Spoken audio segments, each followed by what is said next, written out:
السلام علیکم ناظرین، پاکستان اور دنیا بھر سے 10 بڑی خبریں۔ سب سے پہلے بات کرتے ہیں پاکستان کے سابق وزیر اعظم عمران خان کی جیل میں حالت زار اور ان کے ساتھ ہونے والے ناروا سلوک پر ملک میں ایک نئی بحث چھڑ گئی ہے۔ جہاں اسلام آباد ہائی کورٹ نے ان کی جیل میں سہولیات کی تحقیقات کا حکم دیا ہے، تو دوسری جانب سوشل میڈیا پر ان کی قید کی جعلی تصاویر روز بروز وائرل ہو رہی ہیں، جس پر AI ڈیٹیکشن ٹولز نے تصدیق کی ہے کہ یہ تصاویر اصلی نہیں ہیں اور آرٹیفیشل انٹیلیجنس کی مدد سے بنائی گئی ہیں۔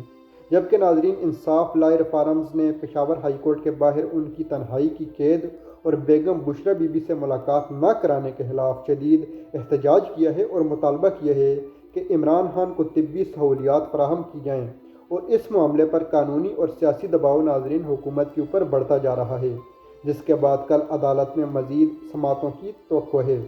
دوسری خبر ناظرین، خیبر پختونخوا کے ضلع بنوں کے تھانے پر ہونے والا خودکش کار بم دھماکہ اور اپر دیر میں سیکیورٹی فورسز کے قافلے پر حملے ملک کی بگڑتی ہوئی داخلی صورتحال کی المناک تصویر پیش کر رہی ہیں، جس میں متعدد پولیس اہلکار شہید اور درجنوں زخمی ہوئے ہیں۔ یہ حملے اس بات کا ثبوت ہیں کہ دہشت گرد نیٹ ورک اب پہلے سے زیادہ منظم انداز میں سیکیورٹی تنصیبات کو نشانہ بنا رہے ہیں۔ انٹیلیجنس اداروں کے مطابق ان کارروائیوں کا مقصد ریاستی ریٹ کو چیلنج کرنا ہے، جبکہ حکومتی حلقوں میں اب ان حملوں کے بعد سیکیورٹی حکمت عملی پر نظر ثانی کی بازگشت سنائی دے رہی ہے، جس کے بعد کل سے صوبے بھر میں نئے سیکیورٹی آپریشنز کا آغاز متوقع ہے۔ جبکہ ناظرین، عوام میں شدید تشویش پائی جاتی ہے کہ سیکیورٹی فورسز بار بار کیوں اپنا اور عوام کا تحفظ کرنے میں ناکام ہیں۔ تیسری خبر ناظرین، پاکستان کے زیر انتظام کشمیر میں حالات بدستور دھماکہ خیز ہیں، جہاں گزشتہ چند گھنٹوں کے دوران راولا کوٹ میں سیکیورٹی فورسز اور مظاہرین کے درمیان جھڑپوں میں 9 افراد کی ہلاکت نے پورے خطے کو سوگوار کر دیا ہے۔ جوائنٹ ایکشن کمیٹی کی جانب سے جاری احتجاجی مارچ کے اعلان کے بعد انتظامیہ نے اہم راستوں کو سیل کر دیا ہوا ہے اور انٹرنیٹ سروسز پچھلے 1 مہینے سے معطل کی ہوئی ہیں۔ مقامی آبادی اپنے حقوق اور حکومتی پالیسیوں کے خلاف سراپا احتجاج ہے، اور مذاکرات کی ناکامی نے صورتحال کو مزید پیچیدہ بنا دیا ہے، جس کے بعد ناظرین کل صبح تک کسی بڑے سیاسی فیصلے کی توقع کی جا رہی ہے۔ تاہم ناظرین، حکومت کو یہ سمجھنا چاہیے کہ کشمیر کے عوام پاکستان کے ساتھ ہمیشہ سے مخلص رہے ہیں، تو ان کے ساتھ زور زبردستی یا فورس کے ذریعے، طاقت کے ذریعے ان کو کچلنے کی کوشش نہ کی جائے اور ان کے جائز مطالبات کو سنا جائے، کیونکہ ناظرین، جمہوریت میں یہی ہوتا ہے کہ عوام احتجاج کرتے ہیں اور اپنے جائز حقوق منواتے ہیں۔ چوتھی خبر ناظرین آپ کے ساتھ شیئر کرتے ہیں، جہاں بلوچستان میں دہشت گردوں کے خلاف جاری آپریشن شابان کے دوران سیکیورٹی فورسز کی بڑی کامیابی سامنے آئی ہے، جس میں مزید 3 دہشت گردوں کی ہلاکت کے بعد اب تک مارے جانے والے شرپسندوں کی تعداد 88 تک پہنچ گئی ہے۔ یہ آپریشن زیارت میں پولیس اہلکاروں کے اغوا اور قتل کے بعد شروع ہوا تھا، جس میں پاک فوج اور FC مل کر شدت پسندوں کے ٹھکانوں کو تباہ کر رہے ہیں۔ اس آپریشن کا مقصد بلوچستان میں امن کو بحال کرنا اور غیر ملکی ایجنڈے پر کام کرنے والے عناصر کا قلع کما کرنا ہے،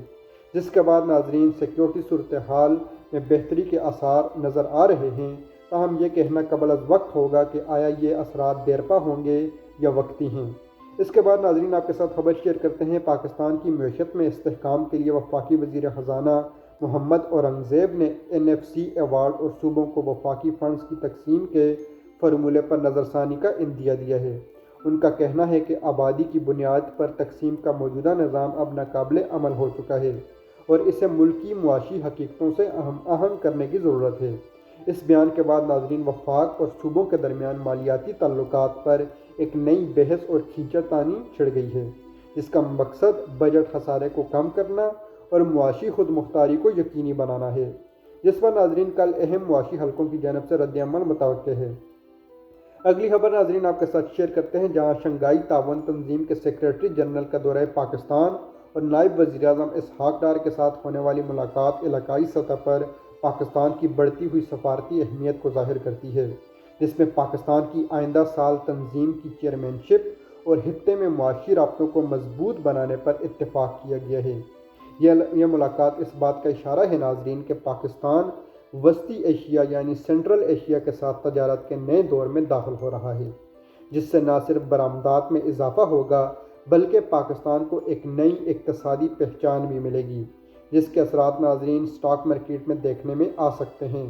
اگلی خبر ناظرین کراچی سے شیئر کرتے ہیں، جہاں کراچی کے علاقے بلدیہ ٹاؤن میں توہین مذہب کے مبینہ واقعے کے بعد پیدا ہونے والی کشیدگی کو مذہبی رہنماؤں اور پولیس کے بروقت مداخلت نے ایک بڑے فساد میں بدلنے سے روک دیا ہے، جہاں ایک مسیحی شہری کے خلاف سازش کا انکشاف ہوا جس کا مقصد علاقے میں فرقہ وارانہ نفرت پھیلانا تھا۔ تاہم مقامی علماء کرام اور سیاسی نمائندوں نے مل کر اس سازش کو ناکام بنا دیا ہے اور تمام برادریوں کو امن کے ساتھ رہنے کا پیغام دیا ہے۔ یہ واقعہ ناظرین سماجی ہم آہنگی کے لیے ایک بڑی مثال ہے، جس کے بعد کل سے شہر میں امن و امان کی صورتحال معمول پر آ گئی تھی۔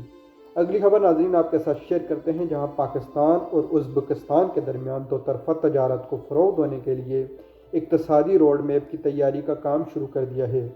جس کے تحت 2030 تک دونوں ممالک کے درمیان تجارت کو کئی گنا بڑھانے کا ہدف مقرر کیا گیا ہے۔ اس منصوبے میں ناظرین بارڈر پر تجارتی رکاوٹوں کو ختم کرنا اور سرمایہ کاروں کو آسانیاں فراہم کرنا شامل ہے، جس سے پاکستان کی صنعتی مصنوعات کے لیے ایک بڑی مارکیٹ کھل جائے گی اور پاکستان اپنا سامان ایکسپورٹ کر سکے گا۔ یہ اقدام ناظرین پاکستان کی اس خارجہ پالیسی کا حصہ ہے جس کا مقصد علاقائی تجارت کے ذریعے معاشی بحرانوں پر قابو پانا ہے، جس کے بعد ناظرین اگلی ملاقات کل دونوں ممالک کریں گے۔ اس کے بعد ناظرین آپ کے ساتھ مشرق وسطیٰ سے خبر شیئر کرتے ہیں، جہاں ایران اور امریکہ کے درمیان بڑھتی ہوئی کشیدگی نے ابنائے ہرمز پر منڈلاتے خطرات کو دوبارہ سے بڑھا دیا ہے۔ عالمی تیل کی منڈیوں میں ہلچل مچا دی ہے، جہاں ایرانی دھمکیوں کے بعد عالمی سطح پر ایندھن کی سپلائی لائنیں شدید خطرے میں پڑ گئی ہیں۔ اگر یہ کشیدگی ناظرین جنگ میں دوبارہ سے تبدیل ہوتی ہے تو پاکستان سمیت پوری دنیا میں پیٹرول مصنوعات کی قیمتوں میں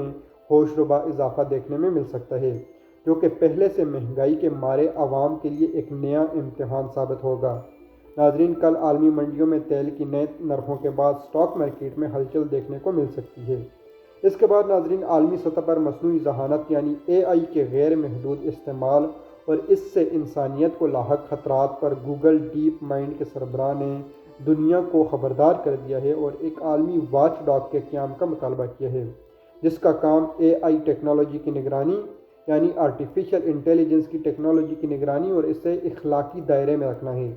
کیونکہ اگر اس ٹیکنالوجی کو بے لگام چھوڑ دیا گیا تو یہ نوکریوں اور سلامتی کے لیے بڑا خطرہ بن سکتی ہے۔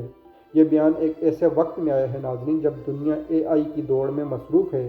جس کے بعد کل سے ناظرین ٹیک انڈسٹریز میں ضوابط کے حوالے سے نئی بحث شروع ہونے کا امکان ہے۔ یہ تھی ناظرین آج کی 10 تازہ ترین خبریں۔ امید ہے آپ کو ولاگ پسند آیا ہوگا۔ اجازت دیجیے، اللہ حافظ۔